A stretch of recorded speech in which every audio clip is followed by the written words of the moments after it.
একজন ইমাম আছেন যেনার নাম হচ্ছে ইমাম তাফতাজানি, যিনার প্রশ্ন আলিমের ক্লাস ফাজিলের ক্লাসে যার ব্যাপারে প্রশ্ন আছে ইমাম তাফতাজানির জীবনী লেখো।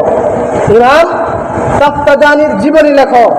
ইমাম তাফতাজানি তিনি ছাত্র অবস্থায় এত দুর্বল ছিল, ক্লাসের মধ্যে ইমাম ফখরুদ্দিন রাজি রাদিয়াল্লাহু তাআলা আনহুর ছাত্র যিনি ছিলেন, যিনি ক্লাসের মধ্যে প্রত্যেক দিন হুজুর ফলা দেয়, কিন্তু তাফতাজানি ফলা পারে না, ক্লাসে একদিনও ফলা দিতে পারে না। এইভাবে যাইতে যাইতে যাইতে যাইতে 2 বছর কাটলো। ওস্তাদ তাকে ডেকে বললো, তুমি পড়া পারো না কেন? কয়, হুজুর আমি প্রতিদিন পড়ি, আমি রাত্রে পড়লে আমি দিনে ভুলে যাই, দিনে পড়লে আমি রাত্রি ভুলে যাই, সকালে পড়লে আমি বিকালে ভুলে যাই, বিকালে পড়লে আমি সকালবেলা ভুলে যাই। হুজুর আমি কি করবো? আমার মেধা এত দুর্বল, আমি মুখস্থ রাখতে পারি না। 2 বছর পরে ইমাম রাজি রহমতুল্লাহ আলাইহি তার মা বাবাকে ডাকলেন, দেখেন আপনার সন্তানকে আমার কাছে 2 বছর দিয়েছেন, 2 বছরে আপনার সন্তান কোনো কিছুই শিখতে পারে না, তার মেধা এত দুর্বল, জ্ঞান এত দুর্বল, সে কোনো কিছুই শিখতে পারে না। তখন এই ইমাম তাফতাজানি হুজুরকে বলেন, হুজুর আমাকে আরো কিছুদিন সময় দেন, আরো কিছুদিন সময় দেন। তখন হুজুর আল্লামা ইমাম রাজি রহমতুল্লাহ আলাইহি তাফতাজানিকে আরো কিছুদিন সময় দিলেন, 1 বছর সময় দিলেন, যে দেখো আর 1 বছর তোমাকে সময় দিলাম, এই 1 বছরের মধ্যে যদি তোমার যদি পরিবর্তন দেখি, তুমি যদি ইলম অর্জন করতে পারো, যদি শিখতে পারো, মুখস্থ যদি করতে পারো, তাহলে আমি তোমাকে রাখবো, না হয় তোমাকে অন্য কোনো কাজের মধ্যে দিয়ে দেব। ইমাম তাফতাজানি সারা রাত আর ঘুমায় না, তার বন্ধুরা ঘুমায়, তিনি ঘুমায় না, তিনি সারা রাত শুধু পড়তে থাকে, সারা রাত পড়তে থাকে। নবীর দুরুদ পড়ে, তারপরে আবার পড়ে, নবীর দুরুদ পড়ে, আবার পড়ে, নবীর দুরুদ পড়ে, আবার পড়ে। এইভাবে যাইতে কয়েকদিন যাওয়ার পরে ইমাম তাফতাজানি নবীর উপরে দুরুদ শরীফ পড়তে তিনি ঘুমিয়ে গেলেন। সুবহানাল্লাহ। ঘুমের ঘরে তিনি স্বপ্নে দেখেন তার ঘরটা হঠাৎ করে আলোকিত হয়ে গেছে, তার ঘরটা নূরানি একবারে আলোকিত হয়ে গেছে। ইমাম তাফতাজানিকে বলে, তাফতাজানি তুমি আর ঘুমাইবা না, তুমি চলো আমি তোমাকে নিয়ে ঘুরতে যাব। কোথায় যাব? ঘুরতে যাব।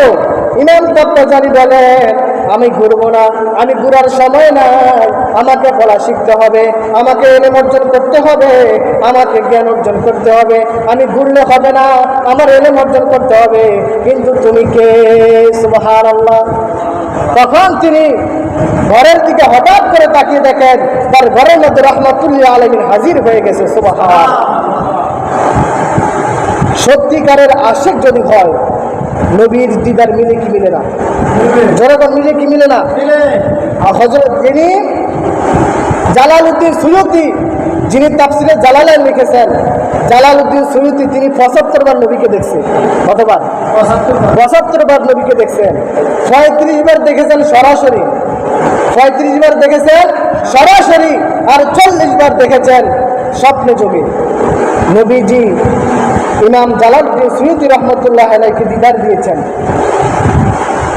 শুধু তাই নয়, ইমাম শরফুদ্দিন বসরিকে দিদার দিয়েছেন।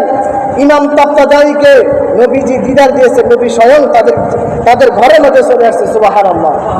ইমাম তাফতাজানিকে যখন ইমাম তাফতাজানি দেখলো, ইমাম তাফতাজানি নবীকে দেখে হঠাৎ করে দাঁড়িয়ে গেল, দাঁড়িয়ে নবীকে বলি, ইয়া রাসূলুল্লাহ, ইয়া হাবিবাল্লাহ, আমি অদমের ঘরে আপনি তাশরিফ এনেছেন, হুজুর আমি বড়ই ভাগ্যবান।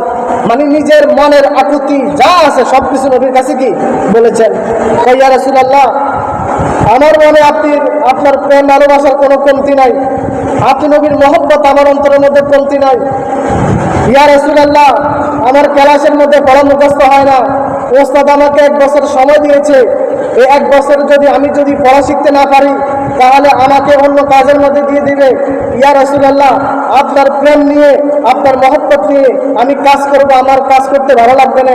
ইয়া রাসূলুল্লাহ, আমি আলেম হতে চাই, আমি আল্লাহর ওলি হতে চাই, আপনার আশিক হতে চাই। ইয়া রাসূলুল্লাহ, আপনি আমাকে দিদার দিয়েছেন, আপনি আমার জন্য একটু দোয়া করেন যাতে আমার জন্য আমার যাতে এলেমটা ভুলে যায়। জোরে বলুন সুবহানাল্লাহ। নবীজি সাল্লাল্লাহু আলাইহি সাল্লাম তখন ইমাম তাবতাজানিকে বললেন তুমি হা করো। ইমাম তাবতাজানি হা করলেন। রাসূল পাক সাল্লাল্লাহু আলাইহি সাল্লাম তার মুখের মধ্যে থুতু মুবারক দিয়ে দিয়েছেন। সুবহানাল্লাহ।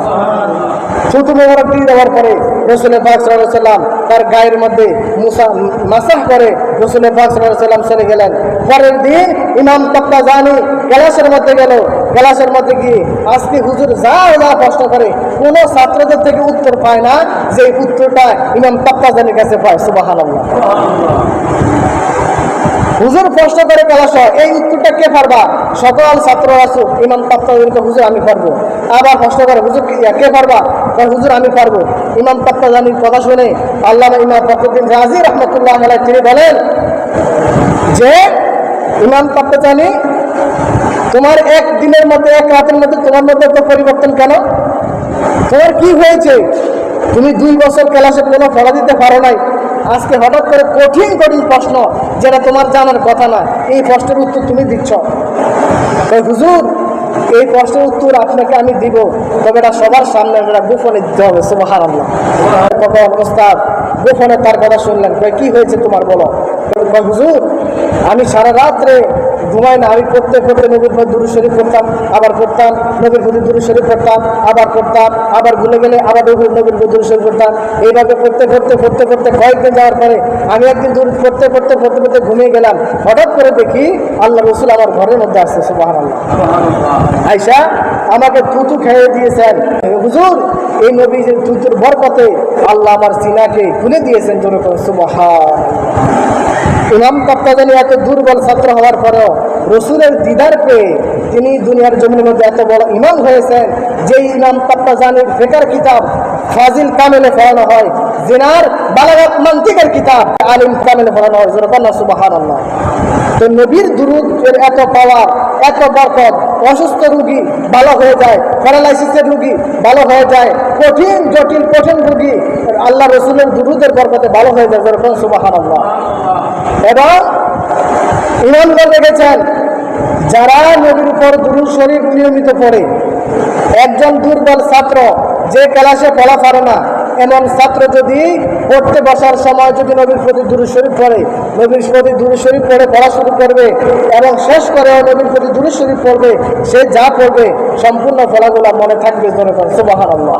শুধু তাই নয়, পরীক্ষার হলের মধ্যে গিয়ে যদি প্রশ্নপত্র লেখার পূর্বে যদি নবীর প্রতি দুরূদ শরীফ পড়ে, তাহলে সে যেগুলো পড়ে গেছে যদি ক্লাসের মধ্যে যদি হলের মধ্যে যদি ভুলে যায়, সে দুরূদের বরকতে তার প্রশ্নের উত্তর মনে থাকবে। সুবহানাল্লাহ।